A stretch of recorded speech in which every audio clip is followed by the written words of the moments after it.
Hi guys, welcome back to our channel. তো আগের পার্টগুলো আমি অনেক আগেই দিয়ে দিয়েছি, তারপরে লাস্ট 1 মাস প্রায় একটু ডিস্টার্ব ছিলাম আর মানে ভিডিও দেওয়া ডিসকন্টিনিউ করে দিয়েছিলাম। কিন্তু আমাদের সিটংয়ের লাস্ট পার্টটা তখনও বেঁচে ছিল। মানে আমি ভেবেছিলাম এটা দুটো পার্টে দেব একটু, কারণ ভিডিওটা বড় হয়ে যাচ্ছিলো বলে। তারপর ভাবলাম না, আর আমি এটাকে লেন্দি করতে চাই না, আমি এই সিরিজটাকে এখানেই শেষ করতে চাই। তো তোমরা একটু ধৈর্য মানে নিয়ে পুরো ভিডিওটা দেখো। তো যেহেতু লাস্ট নাইট ছিল আমাদের, আমরা খুব হাসি ঠাট্টা করে গানে নেচে ঠেচে সবাই মিলে খুবই মজা করছিলাম। এবং আমাদের ওখানে অনেক স্ট্রেঞ্জারের সাথে বন্ধুত্বও হয়েছিল। মানে দুটো দাদা বৌদি ছিল, তাদের সাথে তাদের ছেলে মেয়েদের সাথে আমরা নাচ গান করি। ইভেন আমাদের হোমস্টের যে ওনার ছিল সে আমাদের সাথে খুব এনজয় করেছে। দিয়ে নেক্সট ডে, এটাই আমাদের লাস্ট ডে। তো আমাদের হোমস্টে থেকে হাক্কা নুডলস আর এরকম ডিম পোচ টাইপের ব্রেকফাস্ট দিয়েছিল বেরোনোর আগে। তো আজকে আমাদের যেহেতু লাস্ট ডে, একটু মনটা খারাপই ছিল আমাদের সবারই, প্রায় মুড অফ ছিল। যে মনে হচ্ছিল আর কবে আসবো, আবার কবে এই জায়গায় এক্সপ্লোর করব। ইভেন আমাদের হোমস্টেটা এত ভালো লেগেছে, এত ভালো লেগেছে, এত ভালো বিহেভিয়ার ছিল পুরো হোমস্টের যতজন ছিল সবার। মানে আমার তো এখনও মনে হয় যে আমি গেলে ওই হোমস্টেতেই উঠবো, ওখানেই থাকবো। তোমরাও চাইলে আমি ডিটেলস দিতে পারি, যেতে পারো, খুবই ভালো এক্সপিরিয়েন্স হবে, আমি গ্যারেন্টি বলতে পারি। তো যাই হোক, আমরা ওখান থেকে লাস্ট আমাদের সাইট সিন ছিল দুটো আজকের জন্য, আমরা মানে লাস্ট দিনের জন্য তুলে রেখেছিলাম। সেটা হচ্ছে এই অরেঞ্জ গার্ডেন, তার মধ্যে একটা। তো এখানে মোহিনী আর পূর্বাশা বললো যে না, আমরা আর যাবো না, আমাদের সেরকম একটা ভালো লাগছে না, তোরা ঘুরে আয়। তো আমি আর শিখা চলে গেছিলাম অরেঞ্জ গার্ডেন, কারণ শিটংয়ের এটাই ফেমাস। ওই জন্য আমরা এটাকে বাদ দিতে চাইছিলাম না। তো আমরা দুজনে মানে চলে গেছিলাম, ওখানে টিকিট কেটে ঢুকতে হয়। তো এখানেও হোমস্টে আছে, যাদের হোমস্টে আছে তাদের টিকিট কাটতে হয় না। বাট হোমস্টেটা অ্যাকচুয়ালি কোথাও জানি না, বাট এটাও একটা হোমস্টের মধ্যেই কিন্তু। হ্যাঁ, তো এইখানে আলাদা আলাদা মানে একই জায়গায় বাগান, বাট এক একটা মানে বাগান বাউন্ডারি করা, তাদের এক একটা ওনার আছে। তো সেই ওনার এক একটা জায়গায় আমাদের নিয়ে যাচ্ছে, তাদের বাগান দেখাচ্ছে। তো লাস্ট যে ওনার ছিল সে আমাদের হাতে একটা করে কমলা লেবু দিয়েছিল, যেটা নিয়ে আমরা ছবিও তুলেছিলাম। আর জায়গাটা খুব সুন্দর ছিল, পেছনের ব্যাকগ্রাউন্ড স্কাই মানে জায়গাটাকে কমপ্লিমেন্ট দিচ্ছিল, এত সুন্দর জায়গা ছিল। তোমরাও এটাকে কিন্তু মিস করো না। দেন আমাদের second and last sightseeing ছিল, সেটা হচ্ছে বেঙ্গল সাফারি। মানে সবাই বলেছিল যে করতে পারিস, তো আমরা ভাবলাম যে হ্যাঁ করি, অনেক রেয়ার স্পিসিস আছে শুনেছি, অনেক রেয়ার বাঘ ঠাক দেখা যায়, অনেক কিছুই পাখি ঠাকি আছে। অত ঠিক আমি নাম তো বলতে পারবো না এখন, কিন্তু আমরা সেটাই দেখার জন্য গেছিলাম। তো ওখানে আমরা আমাদের হোমস্টের গাড়ি করেই এসেছি বেঙ্গল সাফারিতে। তারপরে অনেক ঘুরেছি। মানে বেঙ্গল সাফারিটা সত্যি কথা বলতে তুমি যদি একদিনে ঘুরতে চাও ঘুরতে পারবে না, যদি না গাড়ি করো। প্রথমে আমরা ভেবেছিলাম যে না, আমরা কোনো গাড়ি বুক করব না মানে জুয়ের ভিতরে। বাট তারপরে ভাবলাম যে মানে আমাদের যে হোমস্টের ড্রাইভার ছিল, ড্রাইভার দাদা, সে আমাদের বললো না আপনারা গাড়ি বুক করে নিন, হ্যাঁ দামটা একটু বেশি লাগবে, বাট পুরো ঘুরতে পারবেন। কিন্তু তাও আমরা সত্যি কথা বলতে পুরো ঘুরে আমরা শেষ করতে পারিনি, কারণ আমাদের হাতেও তো সময়ই ছিল না। আমাদের ট্রেন যেহেতু ছিল, ওই জন্য আমাদের 7:30 নাগাদ ট্রেন ছিল, আর আমরা এখানে এসে পৌঁছেছি 4টের সময়। তো আমাদের অত টাইম ছিল না, আমরা মোটামুটি একটা ঘুরেছি। তো সেটাই তোমাদের সাথে দেখাবো। আগে দেখো যে আমরা বেঙ্গল সাফারিতে টিকিট কেটে সেই ট্যুর বাস যেটা আমরা বুক করেছি সেখানে অবধি যেতেই আমাদের কত সময় লেগেছে, মানে হেঁটেই যাচ্ছি, শেষ আর হচ্ছে না।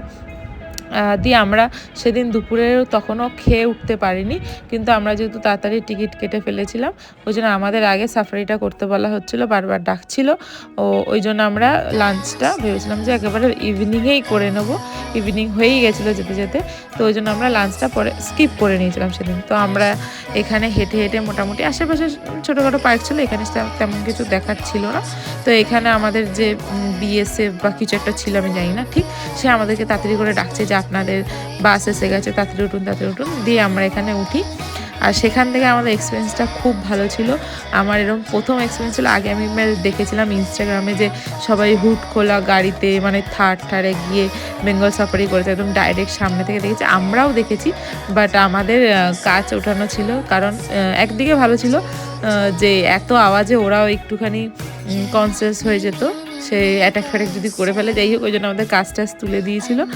আর সামনে থেকে আমরা সব থেকে বেশি দেখেছি হচ্ছে হরিণ, প্রচুর হরিণ দেখেছি। আর আমাদের সব থেকে বড় ভুল হচ্ছে এই দুপুরবেলা টাইমে যাওয়াটা, কারণ তোমরা যদি কোনোদিনও বেঙ্গল সাফারি করতে চাও গিয়ে, তো আমার মনে হয় সকালবেলা করাটা বেশি ভালো, কারণ আমরা যে সময় গেছি সেই সময় ওদেরকে খাইয়ে মানে পেট ভরা খাবার খেয়ে ওরা ঘুমায়। মানে আমরা শুধু হরিণই দেখেছি যেটা চলছে ফিরছে, আর ময়ূর।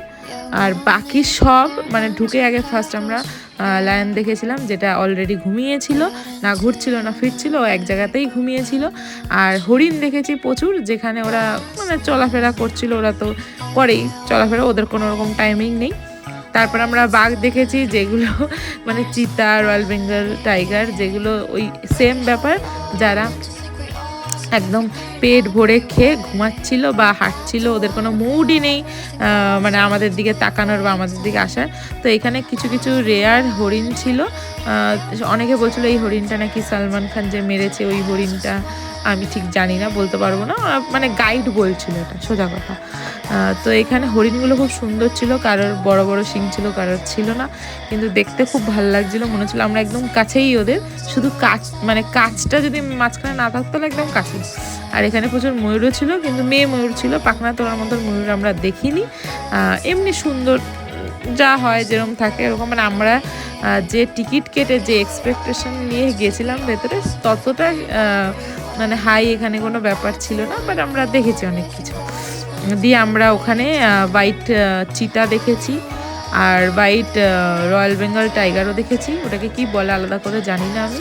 এই ভাল্লুকটাকে দেখো, এ তো অলরেডি খেয়ে ঘুমাচ্ছে, মানে আমরা অনেকবার চিৎকার চেঁচামেচি করাতে একটু উঠে তাকিয়েছে, আবার ঘুমিয়ে পড়েছে। আর এ তো এদিকে আসেই নি, মানে আমরা এতবার ডেকেছি আসেনি, ও কোনাতেই বসেছিল, মানে ঘুমানোর চিন্তা ভাবনা করছিল আই থিঙ্ক। এও সেম, এই চিতা আমাদের দিকে পিছন ঘুরে তাকায়ও নি একবার, একটুখানি হেঁটেছে এদিক ওদিক, তারপর আবার ওইখানেই বসেছিল। তো যাই হোক, আমরা ওখানে হোয়াইট রয়্যাল বেঙ্গল টাইগার দেখেছি, যেটা এর সামনে আসেইনি, দূরেই ছিল। আর কিছু কিছু বাঘ পুরো একদম নেতানো ছিল, আমাদের দিকে তাকাচ্ছিল না। বাট ওভারঅল এক্সপিরিয়েন্স আমাদের মোটামুটি ভালো ছিল। আমরা সবাই স্যাটিসফাইড হইনি, বাট আমার ঠিক লেগেছে, মানে কাজ দিয়ে এরকম দেখেছি, আমি আগে কোনো দিনও দেখিনি, তাই জন্য আমার বেশ ভালো লেগেছে। তো আমাদের এই পুরো জার্নিটা করতে করতে প্রচণ্ড খিদে পেয়ে গেছিলো। আর এখানে এরকম অনেকগুলো গাড়ি যায়, প্রায় আমাদের টিকিট পড়েছিল 4 জনের 2000 টাকা, না 2200 টাকা মতন পড়েছিল। তো তোমরাও চাইলে দেখতে পারো, ওখানে প্রচুর মানে অপশান আছে, কিভাবে কতক্ষণের জন্য, আধ ঘন্টার জন্য, 1 ঘন্টার জন্য, ওরকম অপশান তোমরা চুজ করে আই থিঙ্ক তোমরা তোমাদের বেটার ওয়েতে এক্সপিরিয়েন্স করতে পারবে। একমাত্র দেখো এই চিতাটাকেই আমরা দেখলাম একটুখানি ফুর্তিলা, মানে একটু চড়ছে ফিরছে গর্জন করছে এরকম দেখেছি, বাকি একজনও ঠিকঠাক ছিল না প্রপার। তো তারপরে আমরা অনেক পাখি দেখেছি, শকুন, তারপরে তোমার নানান রকম বাদর দেখেছি, যে বাদরগুলো আমরা আগে এখানে কোনো চিড়িয়াখানায় দেখিনি, ওখানে সেগুলো দেখেছি। কি চশমা বাদর সামথিং কিছু একটা ছিল, যেটা আমার মইনির সাথে রিলেট করছিলাম আমি।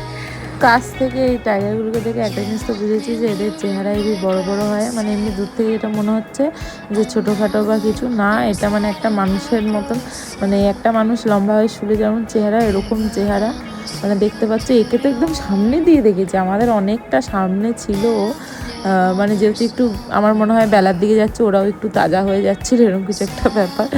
তো আর ইনি হচ্ছে সে, যে আমরা অনেকক্ষণ দাঁড়িয়ে থাকার পরে ইনি একটুখানি মানে এপার ওপার ঘুরে একটু ফুর্তিলা মেজাজ দেখিয়ে আমাদের সামনে একটু ঘোরাফেরা করছিল। তো যাই হোক, এখানে ম্যাকাও দেখেছি, তারপরে ফ্লেমিঙ্গো, এটা অন্যরকম কালার, মানে বলছিল এটা ফ্লেমিঙ্গো, বাট আমার তো মনে হয় ফ্লেমিঙ্গো পিঙ্ক কালারই হয়, আমি তো এছাড়া অন্য কালার দেখিনি।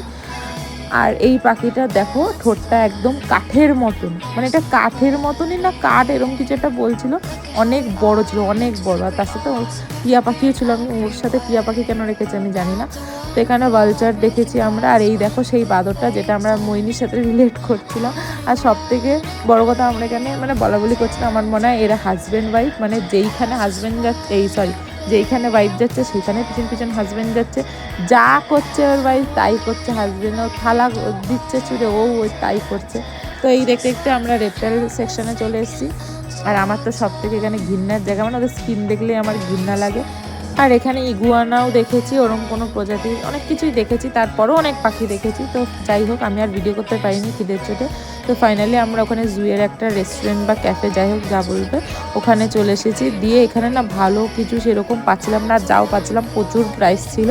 তো দেখো এখানে আমরা এগ রাইস না এগ নুডলস নিয়েছিলাম, সরি ঠিক আছে, এগ নুডলস নিয়েছিলাম, এগ চিকেন নুডলস, আর ওরা ভেজ নুডলস নিয়েছিল। সেটার দামই 220 টাকা ছিল, মানে এইটুখানি বাটিতে 220 টাকা। আর যেটা গ্রেভিটা ছিল চিলি চিকেন, প্রথমে আমরা বলছিলাম ড্রাই চিলি চিকেন, তারপরে ভাবলাম ওনারা বললো আর কি যে গ্রেভিটা বেস্ট হবে, তো গ্রেভিটা নিয়েছি, এটাও প্রায় 150 টাকা দাম ছিল। তো এটা আমরা খেয়ে মোটামুটি একটু পেট ভরিয়ে নিয়ে ওখানকার মোমো অর্ডার করেছিলাম। তারপর সামনের কাউন্টার থেকে আইসক্রিম নিয়েছিলাম, আইসক্রিমের টেস্টটা একটু অন্যরকম ছিল, বাট ঠিক আছে, কোনো ব্যাপার না। তারপর ওখান থেকে আমরা ট্রেনে উঠে পড়েছি। আর পরের দিন সকালের ভিডিওটা আমরা ট্রেনে ওঠার বা রাতের ভিডিও কোনো কিছুই করতে পারিনি, কারণ আমাদের ট্রেন মিসই হয়ে যেত, এমন সময় আমরা পৌঁছেছি। দিয়ে নামার সময় আমরা দেখছিলাম যে আমাদের 4 জনের কত লাগেজ, লিটারেলি তোমরা দেখো যে আমাদের 4 জনের লাগেজ আমরা নিয়ে গেছিলাম 4-5টা, আর আনছি মানে 8-10টা। সো ভিডিওটা ভালো লাগলে অবশ্যই লাইক কমেন্ট শেয়ার করো, বাই।